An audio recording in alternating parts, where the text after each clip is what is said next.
dar eu n-am fost acolo. Băi, Toma, de câte ori să-ți mai spun eu că multe persoane l-au văzut. Petru, Maria, Iacov și mulți alții, toți în același timp. Știu, Natanael, știu ce spui și aș vrea să cred mai mult decât orice că Hristos a înviat. Nu înțelegeți. Am lăsat totul pentru Iisus. Am lăsat casa, am lăsat familia, am lăsat muncă. Am crezut că El este cel ales, că El este Mesia, cel care va restaura toate lucrurile. Și apoi l-am văzut murind. Am stat acolo și am văzut cum moare. Și toate acele lucruri minunate, toate, s-au dus odată cu El. Așa că iertați-mă dacă am nevoie de mai mult decât câteva cuvinte ca să cred că Iisus a înviat. Pentru că dacă nu voi vedea palmele sale și dacă nu voi pune degetul meu în semnul cuielor și dacă nu voi pune palma mea în coasta lui, nu voi crede. Exact așa a zis, cuvânt cu cuvânt. L-am auzit chiar eu. 8 zile mai târziu, în aceeași cameră, cu ușile încuiate, Mântuitorul a venit și a stat pur și simplu printre noi. Fără să fi bătut la ușă, fără să ne fi anunțat dinainte, pur și simplu a venit lângă noi. Și s-a uitat direct la mine. Doar la mine. Și mi-a spus: Toma, ia degetul tău și pune-l în palma mea. Și ia palma ta și pune-o în coasta mea. Toma, fii credincios, nu necredincios. Știa tot ce spusese.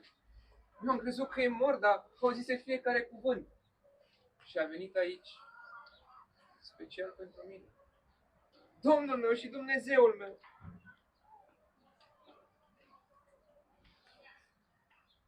Ce altceva puteam să mai spun? Atunci Iisus a spus niște cuvinte care au răsunat de-a lungul istoriei. A spus: Toma, pentru că m-ai văzut, ai crezut. Ferice de cei ce nu m-au văzut și vor crede. Și aceștia sunteți chiar voi, cei care nu ați fost acolo când Iisus a fost răstignit sau când a înviat. Nu v-ați pus degetul în rana lui, dar aveți mărturia mea și mărturia tuturor celor pe care ați ascultat astăzi, scrise chiar pe paginile Scripturii. Știți ce cred eu? Eu cred că îndoiala nu este opusul credinței. Îndoiala este începutul unei credințe adevărate. Eu m-am îndoit de Iisus, dar El mi-a răspuns. Dacă îl vei căuta și tu, El îți va răspunde și ție. Mă scuzați, aș vrea să spun și eu ceva. Și eu știu ce este îndoiala, exact așa cum știa și Toma. Sofia, tu erai? Nu știam că faci parte din grupul nostru. Acum fac parte și îmi pare bine că fac parte. Și eu m-am luptat cu îndoiala, ani de zile chiar.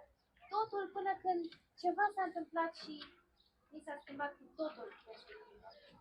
Știi ceva? Ai vrea să vii cu noi și la stația următoare? Mai avem un martor și cred că voi doi aveți multe lucruri în comun. Hai să-l vedem.